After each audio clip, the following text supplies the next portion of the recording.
전체 명단을 준 것 중에서 500명 가까이 연락이 안 되는 것은 10년 사이에 선거들이 떨어졌어요. 그 명단입니다. 근데 그래도 나중에 재수정해서 달라해서 재수정을 다 줬고 결국 나는 올 재구속 시경까지 왔는데 대한민국에 다시 저 이후에 이런 일이 있으면 안 됩니다. 네, 그러니까 방역 당국이 적극적으로 협조했다 이렇게 강조를 하고 있는데 정다운 씨가 항고하겠다는 뜻을 밝혔네요. 네, 그래서 법원이 전시 항고를 검토해야 하는데요. 항고를 네. 하더라도 구속 상태는 유지가 됩니다. 아 그래요? 그러니까 구치소에 머물면서 항고 검토를 해야 되는 그런 상황이군요. 네, 그렇습니다. 사실 신반장, 네. 미리 예단하기는 어렵지만 항고가 받아들여질 가능성은 좀 낮은 거 아니에요? 네, 뭐 높지 않아 보이죠. 이 재판부가 오늘 이 보석 취소 여부를 판단하기 위해서 별도의 신문기일을 열지 않았습니다. 검찰과 전 씨 측이 제출한 서면을 검토한 결과 전 씨가 정당한 사유 없이 보석 조건, 즉 위법한 집회에 참가해서 안 된다는 조건을 위배했다고 판단을 했고요. 아울러 전 씨가 이 법원에 납입한 보증금 5천만 원 중에 3천만 원은 물 취한다고 또 밝혔습니다. 네, 그러니까 서류만으로도 위법한 행동을 네. 판단하기에 부족함이 없었다는 게 이게 법원의 설명 아니겠습니까? 전 씨가 코로나로 입원해 있긴 했지만 보석 취소 결정이 너무 늦게 났다 이런 좀 비판도 또 지적도 있습니다. 검찰이 보석 취소를 청구한 게 잠깐만 16일이었으니까요. 거의 22일 만에 결정이 난 거죠.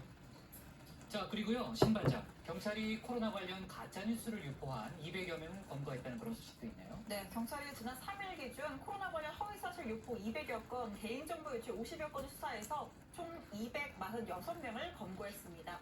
또 역학조사 방해 등 감염법 예방법 위반 혐의를 받는 1,002명을 기소의견으로 검찰에 송치를 했고요.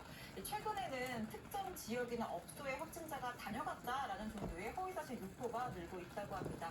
또 지난달 30일 수도권에서 사회적 거리 등 2.5단계가 시행된 이후에는 음식점 등의 운영 제한 위반, 그러니까 뭐 9시 넘어서 영업을 한다든지 네. 아니면 뭐 마스크를 착용하지 않은 것과 관련된 신고가 많았다고 하고요. 자, 그리고 뭐 저도 아까 잠시 소개는 했는데 개천절에 지금 벌써 경찰에 신고된 집회가 70건에 달한다고 그렇게나 하는데 많아요? 네, 어제까지만 해도 한 27건 정도였는데 경찰이 오늘 밝힌 내용이죠? 네, 서울지방경찰청이 밝히기를 70건이라고 하면서 네. 모두 금지 통보를 내렸다고 합니다. 네. 네. 그러면은 또 법원에 뭐 신청을 할 수 있겠고요. 가처분 법원에 신청 이런 거 가처분 해서, 신청하겠죠. 네. 그럼 법원의 뭐 두 번째 판단이 내려지겠네요.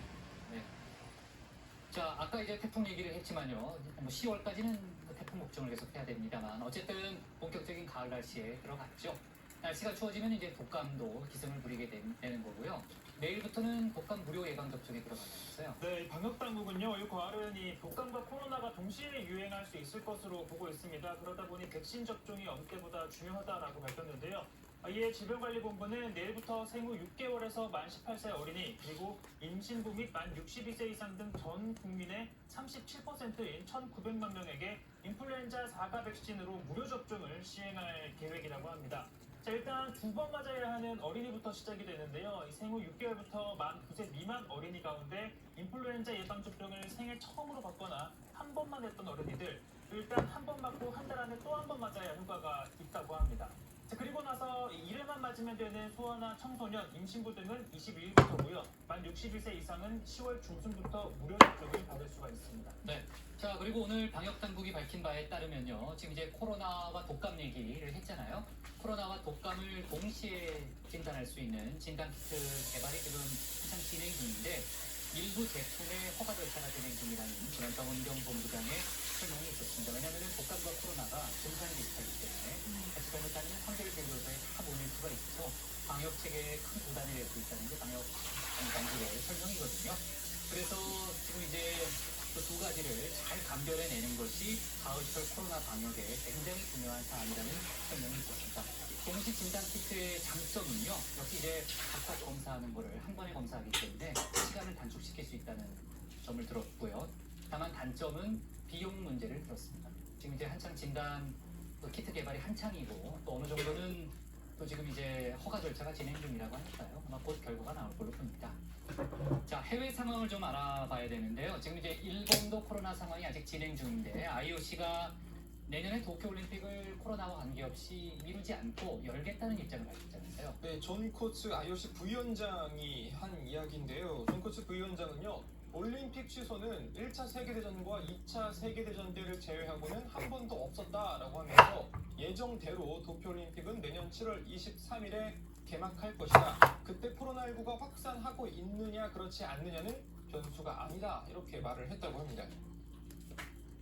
자, 그러면 만약에 연다고 쳐도요. 현지 상황이 위험하면은 고반장 상당수 국가들이 선수들을 안 보내지 않을까요? 뭐 그럴 가능성도 있습니다. 이번에 그 올해 같은 경우에 실제 원래 이 개막일을 앞두고요. 캐나다 등이 선수단을 보내지 않겠다 이렇게 입장을 밝힌 바가 있죠. 자, 올림픽 참가국 숫자가 줄어들면 아무래도 이게 올림픽이라는 게 지구촌 대잔치다 뭐 이런 올림픽의 의미가 퇴색할 수밖에 없을 텐데, 자, 그러나 일본 정부는 설령 일부 국가가 불참을 하더라도 개최에는 아무런 문제가 없다는 입장입니다.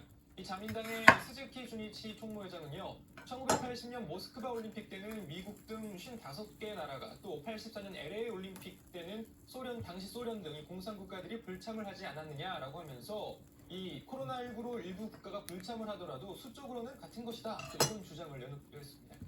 지금 미국은 대학교 새학년이 시작되는 그런 시즌이잖아요. 학교 지침을 어기고 개강 파티를 하다가 그 집단 감염되는 그런 사례가 계속 나오네요. 네, 그렇습니다. 현지 언론에 따르면 그 보스턴의 노스 이스턴대 1학년 학생 11명이 코로나19 수칙 위반으로 학교에서 쫓겨나게 생겼습니다. 4,300만 원에 이른 학비를 알리게 됐는데요. 이 학생들은 대학이 임시 기숙사로 지정한 호텔방에 모여서 놀다가 교직원에게 적발이 됐다고 합니다. 24시간 내에 캠퍼스를 떠나달라 통보를 받았고요.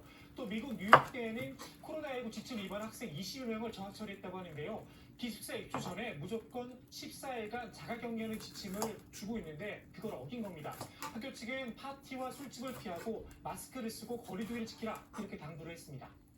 지금 미국이 전 세계 누적 확진자 1위 국가인데 지금 뭐 조반장 설명을 들으니까 좀 이해가 안 되는 측면이 있고요.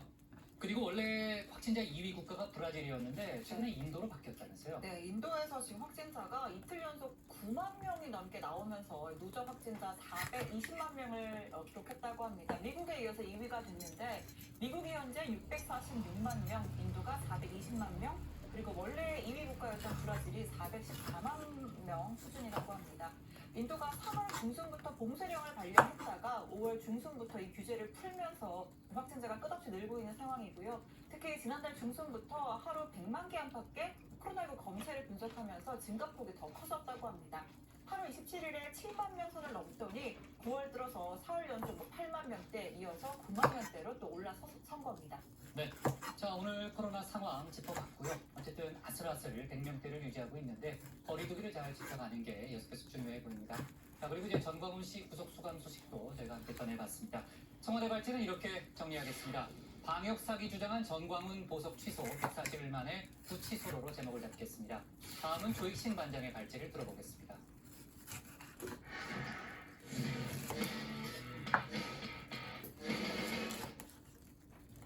당정청이 논의 끝에 2차 재난지원금을 선별 지급하기로 결정했습니다. 앞서 민주당 내부에서는 선별이냐 전 국민이냐 지급 대상을 놓고 논란이 있었죠. 전 국민 지급을 주장했던 사람이 이재명 경기지사입니다. 마지막까지 강한 어조로 선별적 지급을 비판해서 정치적 파장도 컸습니다. 조금 전에 문 대통령이 재난지원금 관련 언급을 하기도 했는데요. 조반장 발제에서 관련 내용 짚어보겠습니다.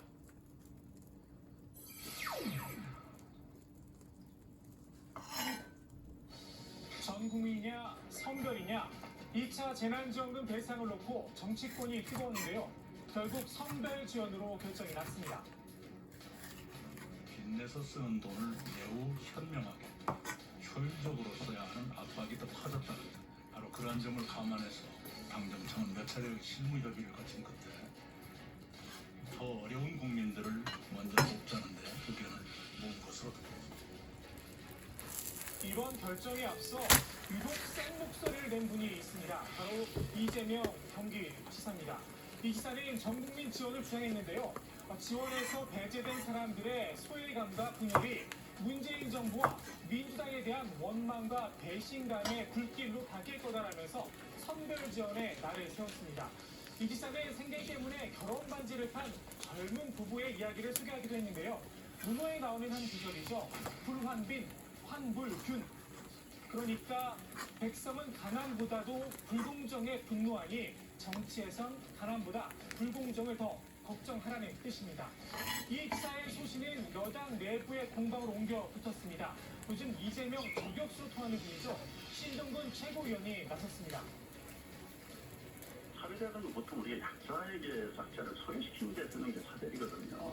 그리고 또 하나는 저는 기계적으로 균등하게 주는 것이 저는 공정도 아니고 저는 정의도 아니라고 봅니다. 오히려 이게 결과적으로는 가진 자의 논리가 될 수가 있습니다. 오히려 불평등을 강화시킬 수가 있죠.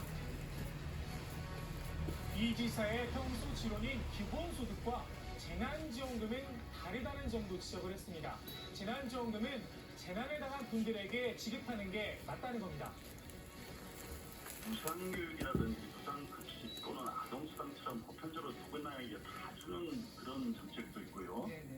또 저소득층에게 주는 정책도 있잖아요. 재난지원금이라 하면 재난을 당한 국민들에게 일시적으로 지급하는 생활지원금이거든요.